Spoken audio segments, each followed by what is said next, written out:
Bom, dar alguns recados rápidos, comecei um pouquinho mais cedo, porque a pressão aqui do timekeeper aqui é grande. Bom, novidades nós vamos, na verdade a gente já falou a semana passada, mas dando mais alguns detalhes, no dia 19 de novembro nós vamos ter um grande evento musical com a culinária de primeira. Nós vamos ter uma noite de caldos com música ao vivo, uma banda nossa da casa, que é o Backyards. Então, um evento que a gente gostaria muito de contar com a ajuda de vocês para divulgar para as pessoas, para amigos e tal, para a gente poder trazer o maior número de pessoas, saborear aí um cardápio variado de sopas, né? E ao mesmo tempo ouvir uma música legal. E fazer a reunião dos amigos. Vai ser aqui embaixo mesmo, no dia 19 de novembro. A gente vai estar finalizando o convite, aliás, ficou muito bonito o convite, para a gente poder mandar nas redes sociais, aí vocês podem divulgar, dar o share para amigos, né, ou parentes que estejam visitando, para que a gente possa juntar. É um almoço, no sábado vai ser um almoço de sopas e caldos, né? E com música. Então vai ser a partir das 11 da manhã, né, o pessoal chegando e tal, confraternizando, aí começa a servir, tem o show, e a gente pretende acabar lá para as 4 da tarde, mais ou menos. Então ainda dá tempo de sair à noite, ir para a balada, então, não percam. Bom, vai ser um dia bem cheio. Nós estamos também com a campanha, né, do agasalho, que está sendo feito pelas crianças da evangelização. A gente está vendo uma maneira de conciliar esses dois eventos, ainda o grupo vai definir como vai fazer, até para que a gente não cause uma confusão de eventos diferentes, de repente a gente fazer tudo no mesmo dia, né, arrecadar agasalho e tudo mais. Então, mas vocês podem começar a trazer, quem tiver roupas para doar, podem começar a trazer, a gente vai recolher agora até o dia do evento, para a gente poder ajudar as pessoas aí que esse frio promete ser bem forte, né? Vocês viram que hoje já nevou bastante. Então ajudar as pessoas aí carentes que não têm os recursos para passar o inverno aqui de Michigan, que é bem forte. Ok? Além disso, do grupo sim, que a gente sempre fala, mas a gente sempre reforça por causa do vídeo, né? Tem gente que assiste pela primeira vez. Obrigado por assistir a gente. Nosso grupo é um grupo espírita, divulgação da doutrina espírita é a nossa missão. Nosso grupo tem essa palestra, o grupo tem a evangelização infantil e agora a evangelização de pré-adolescentes também, e adolescentes também. A gente está querendo fazer um trabalho bem legal com eles. Nós temos uma biblioteca com vários títulos aí de livros espíritas e espiritualistas, que fiquem à vontade de pegar os livros, lerem, né? É totalmente gratuito, é para vocês mesmo. E a gente também tem o passe depois da palestra e nós temos o trabalho mediúnico, que é feito após o passe, né, com um grupo de médiuns da casa. E esse trabalho ele visa justamente o trabalho para com os espíritos que estão errantes, mas também é um trabalho para ajudar os participantes da casa que precisam de alguma ajuda. A gente faz um trabalho, nesse caso é à distância, né, e para tentar ajudar no que for possível também através do trabalho mediúnico. Então, como vocês fazem para pedir socorro, pedir ajuda através desse trabalho mediúnico, temos um caderno de vibrações que está passando, e quando for um caso muito específico e vocês quiserem, pode deixar com algum de nós, né, o nome da pessoa e que tipo de ajuda a pessoa precisa, para a gente poder fazer um trabalho de vibração durante o trabalho mediúnico também. Ok? Boa noite. Então, mais uma vez eu agradeço, né? Estamos pegando os recados aqui, falamos do evento que vai ter dia 19, marquem na agenda. Depois a gente vai passar mais detalhes para vocês através das redes sociais, tá bom? O pessoal que está chegando agora. Vai ser uma noite de caldos com música ao vivo, tá? Não percam. A banda que está estourando aqui na Metro Detroit aqui. Para substituir talvez o Kiss, que está se aposentando. Uma banda desse naipe, assim. Uma banda de rocks clássicos, nacionais e internacionais. Uma banda de feitas basicamente por brasileiros, mas que tocam os dois tipos de rock. Ok, então vamos dar início à nossa palestra de hoje. fazendo uma oração de agradecimento pela oportunidade que a gente tem de estar aqui hoje, dedicando um pouco do nosso tempo para a nossa reforma íntima, para a nossa espiritualização, para a nossa evolução. Então convido a todos a fechem os olhos para a gente poder mentalizar então essa noite, uma noite de paz, de harmonia. Vamos pensar no nosso Mestre Jesus, na imagem dele como nosso guia, fonte de inspiração aí para a nossa evolução. Vamos agradecer todo o trabalho feito pela espiritualidade, sob a orientação do nosso Mestre, que trabalha com essa casa, trabalha com vocês, os guias de cada um de vocês, que fazem esse trabalho de orientação, de apoio, de socorro muitas vezes.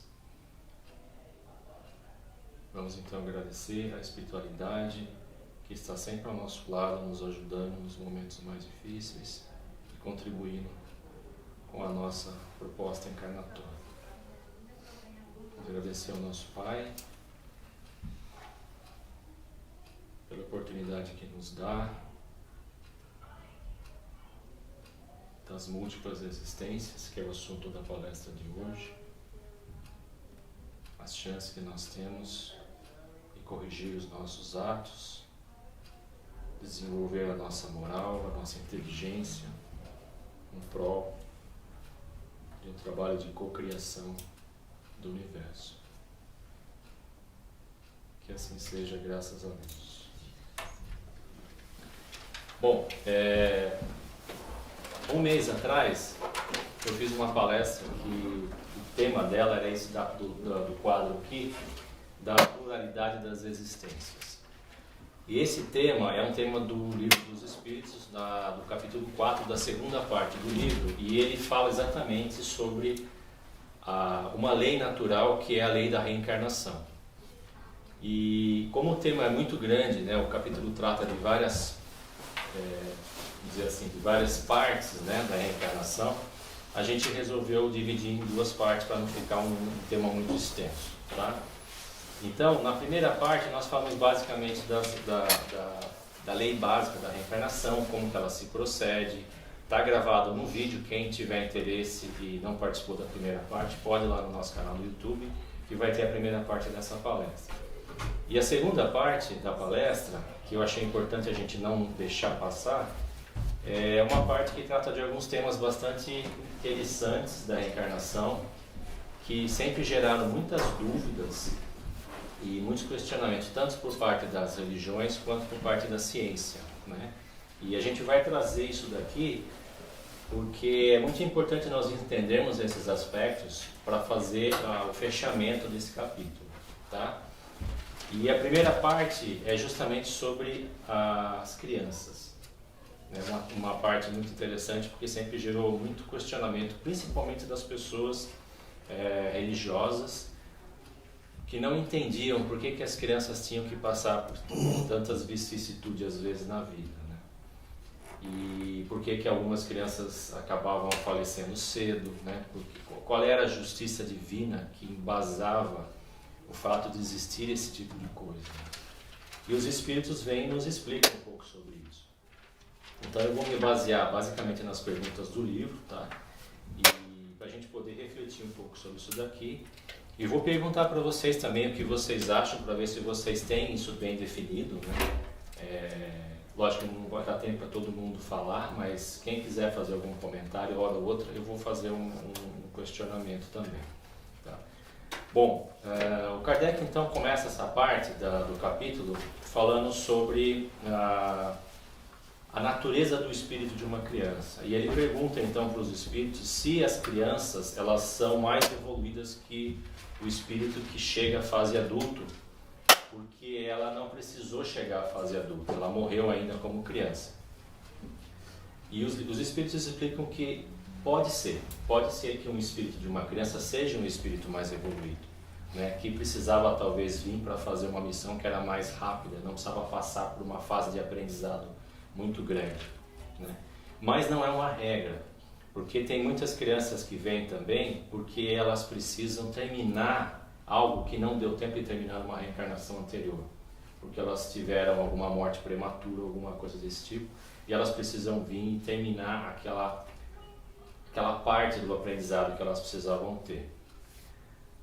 Uma outra explicação que os espíritos falaram que também acontece bastante é o fato de que a morte prematura de uma criança ela serve como um aprendizado para os pais, né? Alguma coisa que os pais precisavam passar e algum espírito teve essa oferta, né, de reencarnação para servir de exemplo para os pais terem essa oportunidade de aprendizado. Sei que parece um pouco chocante, né?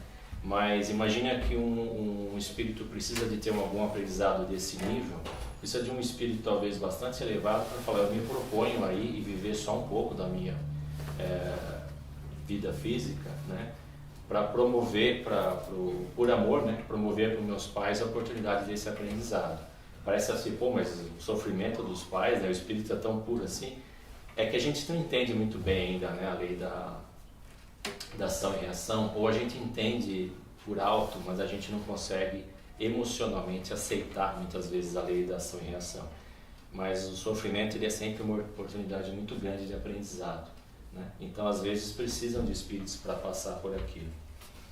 Mas tudo isso daí não é nenhuma regra, existem vários casos. Existe também caso de crianças que vêm e tem não chega nem a nascer, né? Tem uma morte prematura antes de nascer. E tem crianças que vêm e vivem pouco ou que nascem com problemas muito sérios, né? de formação, esse tipo de coisa.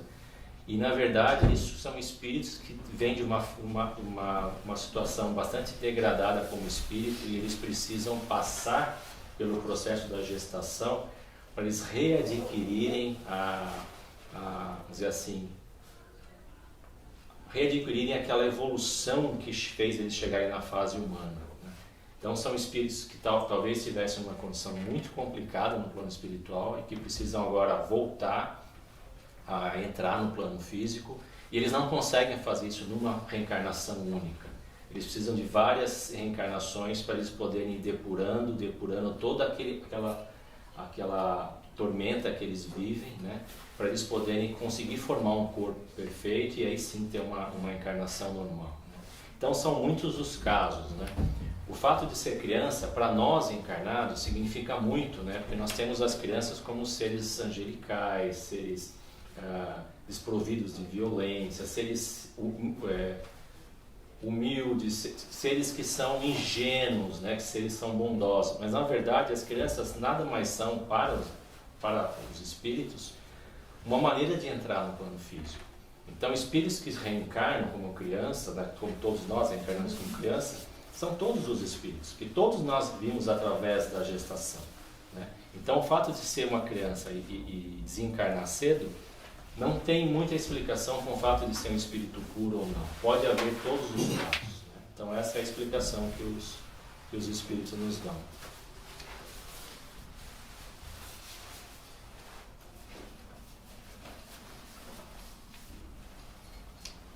E aí pergunta Kardec, né? E o que acontece com uma criança que desencarna cedo, né? O que acontece com esse espírito? E os espíritos respondem de uma maneira bem natural. Não acontece nada, eles recomeçam de novo numa outra existência. Eles vão ter outra oportunidade de reencarnar, né? Então não é algo assim que fala, poxa, ele desencarnou como criança, ele não tem condição. Não, é um espírito, né? O espírito ele não tem infância, fase adulta. Ele é um espírito que vem de fases de evolução muito anteriores, né? E quando chegou na fase humana, ele já passou por muita coisa, né? Então não é um espírito infantil, né? Ele é um espírito já bem maduro, porque chegou na fase humana e tem muito tempo de evolução já nas costas, né? Bom, eu queria perguntar para vocês se vocês têm algum comentário com essa parte de criança, que é uma parte geralmente das mais polêmicas, né? E é justamente onde o Espiritismo se baseia muito para explicar isso, né? Que, poxa, você vê pessoas aí saudáveis, perfeitas, fazendo tanta coisa ruim, né? E uma criança nasce cheia de problemas de saúde, sofre tanto, né? Então assim, onde está a justiça divina? Então é uma coisa que para nós choca bastante, né? A gente não pode esquecer dessa parte que o Espírito, na verdade, ele não tem essa idade de criança sendo uma criança terrestre, né? Uma criança física. A criança espiritual é, na verdade, um espírito que está lá nascendo como simples e ignorante, muito antes de existir o ser humano. Algum comentário com relação a isso? Alguma coisa que choca ou que contradiz? Só comentaria para até dar entendimento. Ao desencarne desse espírito, ele pode manter essa forma como criança no plano espiritual. Isso a gente sabe, né? Dependendo da necessidade que ele ainda tem como espírito, ou de como ele se sente ainda como espírito, ele vai tomar formas diferentes de outras encarnações, ou mesmo dessa última encarnação que ele foi criança. Então isso é importante, não é que todos vão desencarnar e vão continuar como crianças lá. Não existe essa regra também.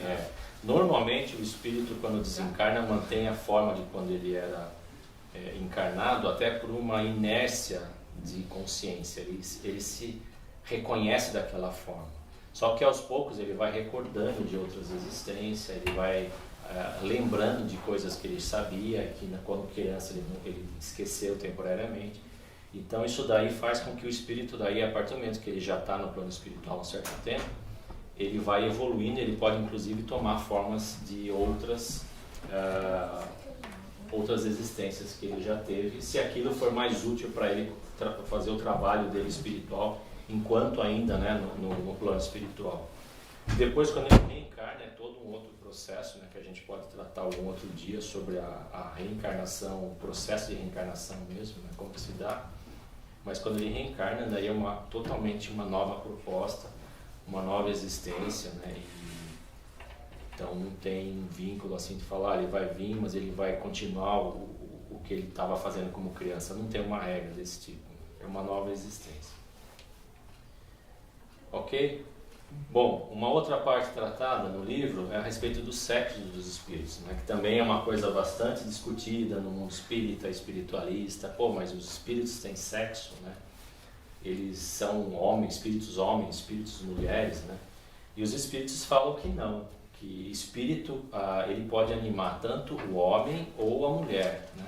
O fato da polaridade sexual que existe no planeta Terra é uma coisa da evolução da matéria, né? A matéria se acomodou dessa forma, tendo as polaridades, que se estende aí a quase todas as espécies, não todas. Existem espécies que têm os dois sexos do mesmo ser, né? Uma planta, por exemplo, lá que tem as duas polaridades. E existem insetos que têm 3 sexos. Não o mesmo inseto tem 3, mas uma espécie de inseto, eles têm 3 diferentes sexos. Né? E foi uma evolução diferente que aconteceu. Né? Então, assim, a polaridade sexual é uma coisa da evolução do planeta. Né? E os espíritos que animam esses seres, né, que têm a polaridade, eles não têm a necessidade de seguir sempre a mesma polaridade.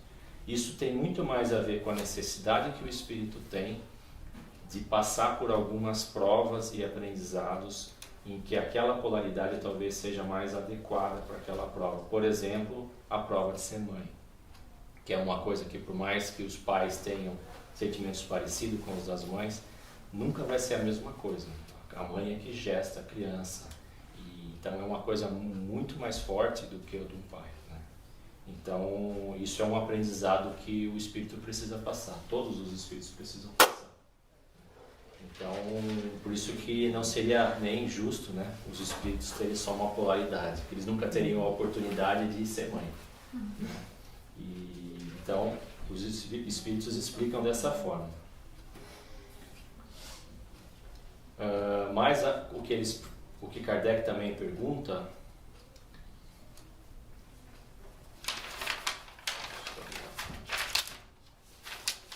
é sobre a parte de parentesco e filiação, né, que é uma outra parte desse capítulo. Eles perguntam, existe alguma relação, né, do parentesco no plano espiritual e no plano físico, ou seja, o espírito ele tem a mesma família dos dois lados, né? E, de novo, os espíritos explicam que não. O que vocês acham? O que vocês entendem disso daí? Do tipo assim, poxa, então quer dizer que quando eu voltar, o meu avô, ele vai continuar sendo meu avô, ou ele não vai ser mais o meu avô, o meu pai, a minha mãe? Depende tipo de experiência vai precisar, né? Tipo, você pode ser mãe do seu marido na outra encarnação, sei lá, dependendo da aprovação que você precisa. Exato. Que karma, né? É. Mas é exatamente isso. É exatamente isso. O que os espíritos explicam é exatamente que a família espiritual ela é muito maior do que a família no plano físico, né? Porque nós colecionamos famílias ao longo das encarnações e a nossa família lá é muito maior, né? Então tem aquela, eu já fui teu filho há 20 encarnações atrás e nunca mais encarnei junto, entendeu? Mas mantém aquele laço lá no plano espiritual. Já aqui a gente tem bem quem é nossa família, quem não é. Só que às vezes você tem um inimigo que foi um irmão, um pai, uma mãe, numa outra encarnação, e hoje ele é um inimigo aqui, né? Palavra feia, mas é verdade. Então, assim, a gente tem que tomar cuidado, porque uma coisa que os espíritos falam é que apesar de não haver o laço familiar, existe muito laço da afinidade. E a afinidade, ela não necessariamente é uma afinidade boa. Então, o que eles dizem é o seguinte, é muito comum você reencarnar, tanto na sua família, quanto na sua experiência de vida, que você vai passar ao longo da sua vida, tipo um casamento, um chefe, um filho que você vai adotar, ou qualquer coisa desse tipo, é muito comum nessa sua experiência de vida você reencarnar junto com pessoas onde você tem uma afinidade boa muito grande ou uma afinidade ruim muito grande. Tipo aquela pessoa que você está sempre em conflito e você continua reencarnando para resolver esse conflito, né? É mais um casamento, né? Principalmente. Mas, então é muito comum, por isso que tem uma parte do Evangelho que Jesus fala, né?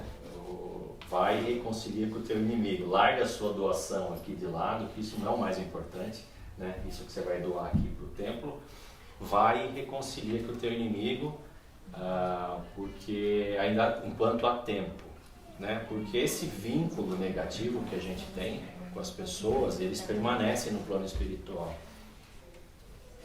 E, inclusive, na parte seguinte, que eu vou comentar sobre os gêmeos univitelinos, que o Kardec pergunta a respeito disso também, fala o que seriam os gêmeos univitelinos, eles falam espíritos que têm uma grande afinidade ou espíritos que estão se degladiando há muitas existências.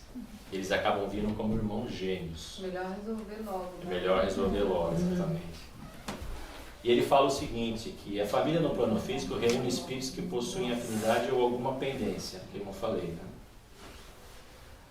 Da mesma forma, são as pessoas que encontramos durante a nossa encarnação no plano físico, com as quais sentimos afinidade ou antipatia, e que podem, em função das ações tomadas, criar novos laços mentais que nos ligarão para futuras existências novamente. Então, não necessariamente todo mundo que a gente encontra aqui é uma afinidade ou antipatia de outra existência.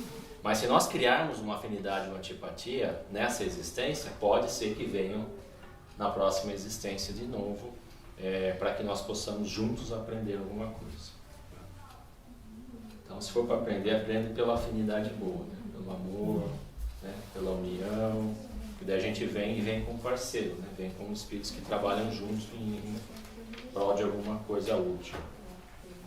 E Kardec então parte já para uma parte mais de física, né? da aparência, física e moral. Ele pergunta, então, existe a aparência física observada entre pais e filhos é apenas um fenômeno físico próprio do processo reprodutivo desse plano, né? Os espíritos explicam.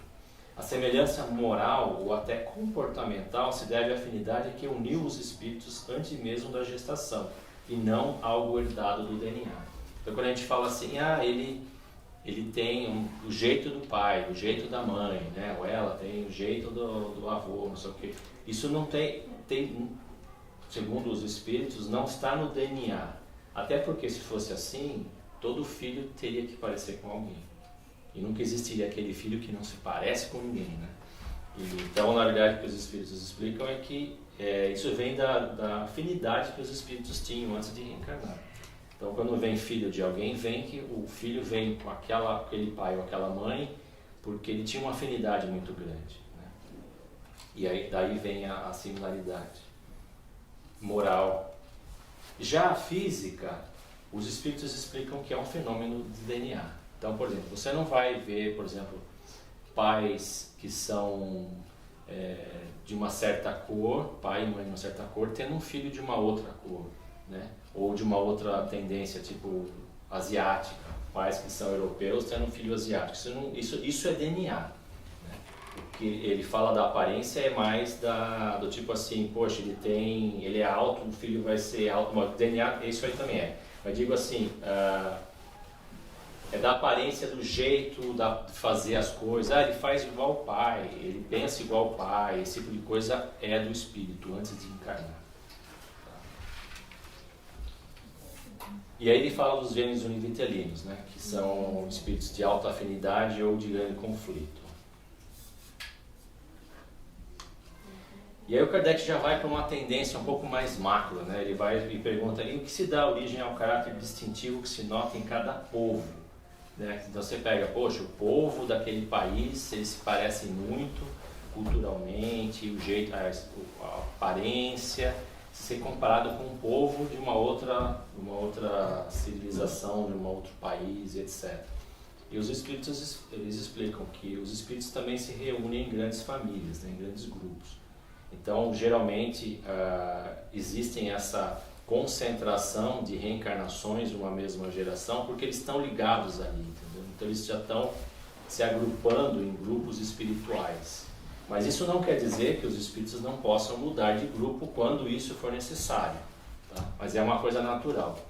Se a gente pensar bem, não é uma coisa aleatória. Você imagina, quando a gente desencarnar, a gente vai ter laços que nós vamos deixar aqui, com pessoas, culturas, locais, né? Então isso é uma grande tendência de que a gente volte para esse local, para essa cultura e para essas pessoas, né, em novas oportunidades, porque a nossa mente está conectada, a nossa consciência ela está formatada para isso, para esse ambiente. Então é muito difícil, por exemplo, um espírito ele desencarnar aqui, por exemplo, nos Estados Unidos, aqui que tem a cultura americana, vamos dizer um espírito americano que nasceu aqui e tal. E aí ele parar numa cultura que ele não conhece, num grupo que ele nunca teve relação nenhuma, entendeu? Então é muito mais fácil de reencarnar junto dos seus, porque a mente dele está conectada, entendeu? Mas isso não é algo assim que você fala, é uma regra, porque isso pode ser planejado. De repente o espírito ele tem a necessidade de conhecer outra cultura. Ele teve a curiosidade já quando em vida, ele fala, poxa, eu gostaria de nascer nessa cultura, de viver essa crença, para poder aprender, porque eu acho interessante. Então a mente dele também fez isso, ele tem esse interesse, né? E todo o planejamento reencarnatório fazia sentido. E a última parte que o livro trata é sobre as ideias inatas, que eu acho a parte mais interessante.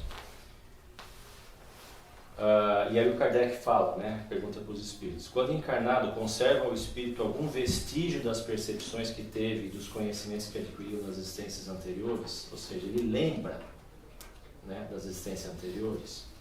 Isso existe em muitos casos.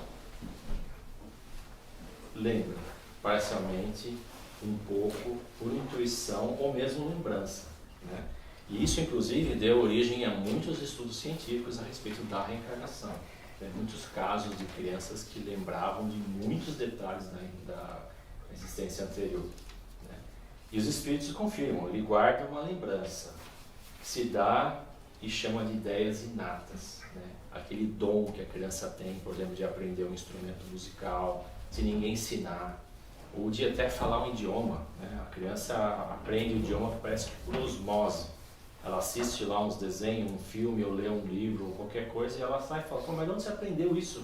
Como alguém pode aprender um idioma desse jeito? Porque na verdade aquilo era uma ideia inata, ele já tinha aquilo dentro, foi um despertar, né? Foi um gatilho que despertou alguma lembrança. Sobre as ideias inatas, nos explicam os espíritos sobre as intuições e habilidades não desenvolvidas naquela existência, que parecem termos trazido de outras vidas, percebido muito antes do Espiritismo. Então não foi o Espiritismo que revelou isso. Isso já é conhecido há milhares de anos, né? O conhecimento de vidas passadas. Os espíritos podem esquecer temporariamente alguns conhecimentos para se dedicarem a desenvolver outros. Então, quando o espírito vem com uma proposta, por exemplo, de desenvolver algum lado dele que precisa ser desenvolvido, ele pode não trazer na encarnação, naquela existência física, ele pode não acessar aquelas lembranças. Tá? E segundo os espíritos é assim que acontece, porque eles precisam desenvolver outras habilidades, né? Física, morais, intelectuais, etc. Dizem ainda aqui sobre a intuição, que o homem tem sempre uma intuição do divino. Né? E isso ele fala que isso aí é uma coisa universal, que o espírito tem, desde os primórdios das civilizações, desde que o homem se entendeu como um ser, né? Sempre teve a ideia do divino, tanto que em todos os países, todas as civilizações sempre teve a busca pelo divino, né? Através de diversas crenças diferentes, diversos misticismos, etc. Mas sempre o homem elegeu um criador, ou vários criadores, um Deus, um ser supremo, ou uma força da natureza, para dizer que existe um divino. Então essa intuição é inata em todos os seres. Muito foi explicado sobre a reencarnação, seus processos e suas razões. Aos poucos, o homem vai coletando evidências desse mecanismo divino de aperfeiçoamento e replanejando sua existência em função dessa nova realidade. Eu acredito que esse conhecimento sobre a continuação da vida e da reencarnação como sendo uma oportunidade de evolução seja primordial para a gente poder evoluir. Porque se você sabe que você tem ainda diversas vidas onde você vai ter oportunidades de evoluir, é mais fácil você planejar, né? Porque ou uma pessoa que não acredita nisso, das duas uma, ou ela quer evoluir numa vida só, que é uma coisa muito difícil, ela quer se tornar um santo, então ela se sacrifica um monte e se apega a um monte de crenças e dogmas que ela precisa fazer isso, bater nas costas e etc, porque ela tem que se mutilar e tudo mais, porque ela quer purificar e ser salva, né? Ou ela simplesmente abandona, fala, eu não acredito em reencarnação, não acredito em vida após a morte, então para mim não faz sentido. É lógico que isso não é a totalidade, existe muita gente que vive uma vida normal mesmo não acreditando na vida após a morte, e vive uma vida até moralmente melhor do que muitas que acreditam na vida após a morte. Mas a vida após a morte ajuda você a se planejar, a você a tentar falar, bom, deixa eu fazer uma evolução aqui, mesmo que eu não consiga fazer tudo, mas deixa eu fazer uma evolução aqui, porque aquilo que é mais latente é aquilo onde você precisa trabalhar. E o gatilho para isso é aquilo que mais faz você sofrer. Aquilo que mais faz você sofrer é exatamente onde você precisa trabalhar. Porque o sofrimento é uma ferramenta para que a gente possa se desenvolver.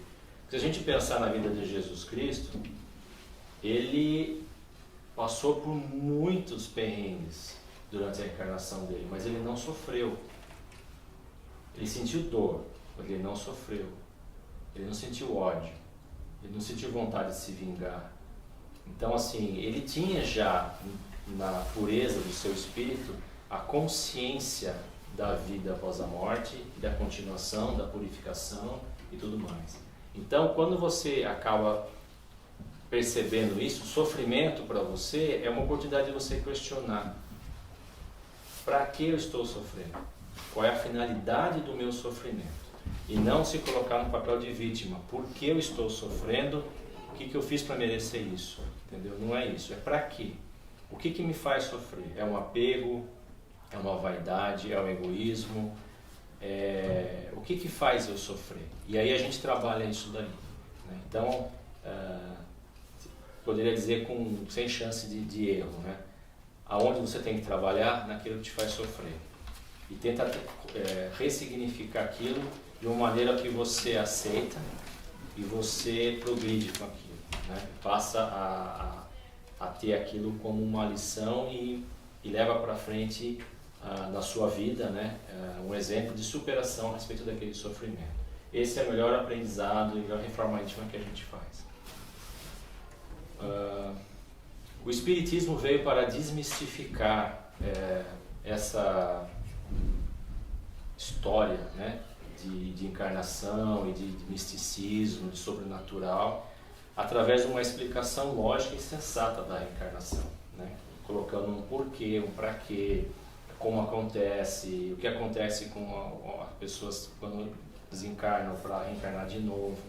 Então é uma coisa muito simples e sensata, não tem muito misticismo de você morre e vai para um lugar onde tem uns demônios e não sei o que. Não tem nada disso, segundo o Espiritismo. O espírita consciente planeja sua evolução de maneira a aproveitar ao máximo sua oportunidade enquanto está encarnado, para aprender e aprimorar sua moral, ao mesmo tempo que para fazer a transição de maneira suave e tranquila, transição do desencarne, a fim de evitar o constrangimento das perturbações após o desencarne. Isso é uma parte muito importante que eu sempre menciono. Nós precisamos nos preparar para a morte. Né? Todo mundo, está louco, Deus o livre. Não quero nem pensar nisso. Mas preparar para a morte não é desejar a morte. É preparar durante a nossa vida para que quando for a hora da nossa morte, nós tenhamos tranquilidade de fazer essa transição. Porque a melhor maneira de fazer essa transição é com tranquilidade, resignação, entendendo o porquê e o para que a transição vai acontecer. Porque quando acontecer, a gente possa continuar progredindo e não fique nas perturbações, né, do apego e de tudo mais. Jesus nos ensinou o caminho através do amor e da caridade que une os espíritos numa grande família universal. A jornada é longa, mas não é impossível. O seu sofrimento hoje é um sinal para as necessidades de depuração do seu espírito. Observa, confia e trabalha, pois é assim, através da resignação e da fé em Deus, que chegaremos lá. Obrigado. Perguntas ou comentários? Ela levantou a mão. Não, a Ana Paula eu tive uma experiência na minha vida de perder um filho, meu primeiro filho. Estava grávida de 8 meses. Foi muito dolorido, né? E a gente, principalmente eu, minha mãe, que a gente tem uma ligação muito forte, a gente queria, entender porque estava tudo tão perfeito, estava tudo certo, pré-natal, não tinha nenhum problema, e de repente aconteceu, a bolsa estourou, a placenta descolou, ele acabou. E a gente procurou, depois disso, querer entender, né? E até então eu não frequentava centro espírita nem nada, eu sempre tive uma afinidade com isso, mas eu nunca fui. A minha mãe já tinha amizade com uma médium e a gente começou a ir, né? E isso foi ajudando a compreensão, né, das coisas e nos foi falado. Médiuns diferentes falaram a mesma coisa, que ele precisava daquele tempo porque ele precisava sentir o amor, tanto meu quanto da minha mãe, porque a gente tem um laço de... é a terceira vez que eu sou filha dela, a informação que a gente tem, né? A gente teve a oportunidade, né, de saber disso. E, então eu tenho essa experiência e isso assim, acabou me confortando bastante, né? Porque é um sofrimento muito grande. Você não tem o que falar, né? Mas compreendendo esse lado espiritual ajuda muito a continuar, né? Fé em Deus e Jesus Cristo. Essa é a grande diferença da resignação e da passividade. A passividade você aceita sem querer aceitar, sem entender e sem se satisfazer com aquela verdade. E a resignação você aceita por compreender o porquê daquilo. Então não é que você fica passivo, você compreende o porquê que vai além do nosso porquê. Exato. Porque a gente fica se questionando, né? Sim, não é fácil, imagina. Ivo? Você falou muito do apego, né? Que é o apego como sendo um elemento perturbador durante o desencarne. Normalmente a gente associa apego às coisas que a gente gosta, por exemplo, as pessoas que a gente ama, né? As pessoas da nossa família. Você acha que existe apego também a coisas que a gente não gosta? Sim. Há um ódio, há uma vaidade, um sentimento de vingança. Isso tudo é apego. A falta de... a não capacidade de perdoar, a mágoa. Isso tudo são apegos. Porque se não fosse assim, uma pessoa que sofresse, por exemplo, um grande trauma, uma grande injustiça, e ela ficasse uma mágoa muito grande, aquilo passaria fácil. E tem gente que vive anos na mágoa, inclusive criando, somatizando doenças por causa da mágoa. Então é um apego, sim, da minha maneira de entender. Não, é. Mais alguém? Você não acha que nessa questão de sempre estar ali, igual se for na sua cabeça, estar ligada à cultura e você, a tendência é que você esteja ali vivendo aquela cultura em várias vidas, ela não seria de uma certa forma prejudicial para a nossa evolução? Porque a vivência, a riqueza de culturas que trariam outras formas de pensar, de amar, isso não seria uma forma de evolução, de certa forma, mais rápida? Certamente, Você mas a gente tem viveu um outras. livre-arbítrio. Dá um exemplo para você. Se você tivesse que ir embora dos Estados Unidos, tá? Você foi expulso daqui, deu um problema no seu documento e o governo falou, ó, você vai ser deportado. Para onde você vai? Hoje para o Brasil, que é para onde eu tenho uma casa. Por que você não vai para a Europa viver novas experiências? Para a Austrália? Entendeu?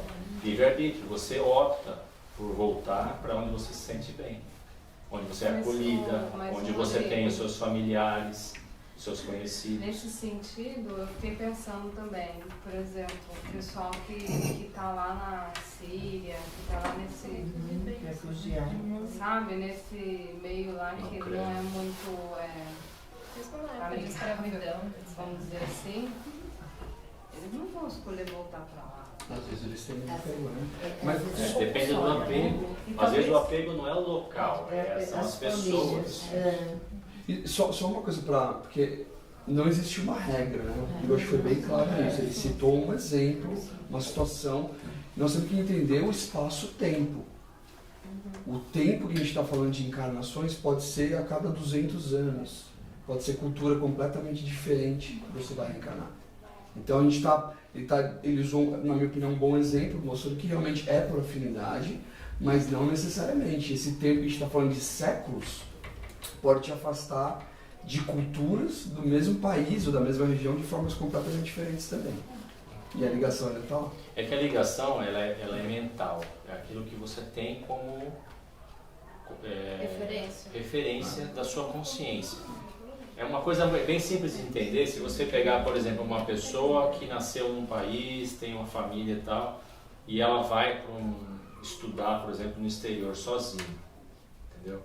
Ela praticamente se transforma numa outra pessoa. Quem já teve a oportunidade de fazer isso sabe. Ela chega lá, ela começa a mudar. Ela muda tanto que quando ela volta as pessoas não reconhecem, mas ela fala, nossa, mas você está muito diferente. O seu jeito de falar, o seu jeito de andar. Ou seja, você se transforma, porque a nossa consciência ela é muito o meio que a gente está. Quando a gente muda de meio, a gente também se transforma. Lógico que a gente não vai deixar de lembrar das coisas que a gente viveu no outro país, mas a gente se transforma e começa a se adaptar a outra realidade. Eu entendi. Acho que realmente o foco, como você falou da resposta, é essa questão do livre-arbítrio. Porque se você for pensar só em evolução, realmente é melhor você ter outras vivências. Só que se você tem um livre-arbítrio, você pode escolher o que é mais confortável e demorar 10 vidas que você faria em 5 se você escolhesse outros caminhos. A gente não sabe bem como é exatamente esse planejamento, né? Se a gente tem ajuda e orientação do tipo assim, ó, melhor você não ir aqui. Eu sei que você quer ir aqui, mas melhor você ir ali, porque ali tem as oportunidades para você aprender outras coisas. Mas os teimosos. A gente não entende exatamente qual que é a capacidade de escolha que o espírito tem. Os espíritos dizem que é em função do seu nível evolutivo que ele pode escolher. Por exemplo, um espírito muito evoluído ainda, ele não escolhe nada, ele é colocado onde planejam para ele. É compulsório.